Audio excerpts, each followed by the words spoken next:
ગોંડલ શહેરમાં યા હુસૈનના ગગનભેદી નારા સાથે તાજિયા પડવામાં આવ્યા। 45 જેટલા તાજિયા ગત રાત્રિના પડવામાં આવ્યા। આજે બપોર બાદ ભવ્ય જુલુસ નીકળશે।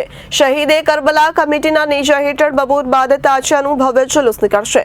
શહેરના ચોવડી દરવાજા પાસે ઢોલ નગારા સાથે અલગ અલગ કરતૂતો પણ કરવામાં આવી। ગોંડલ શહેરમાં યા હુસૈનના ગગનભેદી નારા સાથે તાજિયા પડવામાં આવ્યા। 45 જેટલા તાજિયા ગત રાત્રિના પડવામાં આવ્યા। આજે બપોરે ભવ્ય જુલુસ નીકળશે। શહીદે કરબલા કમિટીના નેજા હેઠળ બપોર બાદ તાજિયાનું ભવ્ય જુલુસ નીકળશે। શહેરના ચોરડી દરવાજા પાસે ઢોલ નગારા સાથે અલગ અલગ કરતૂતો કરવામાં આવી।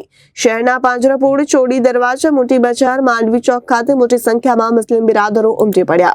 મહોરમ પર્વને લઈને ડીવાયએસપી, 2 પીઆઈ, 4 પીએસઆઈ, જીઆરડી જવાન સહિતના 150થી વધુ પોલીસ સ્ટાફનો ચુસ્ત બંદોબસ્ત ગોઠવાયો હતો। જુલુસ નીકળવા સમયે અલગ અલગ 2 રોડ પર ડાયવર્ઝન પણ અપાયું હતું। Bureau report, Janadesh news, Gondal.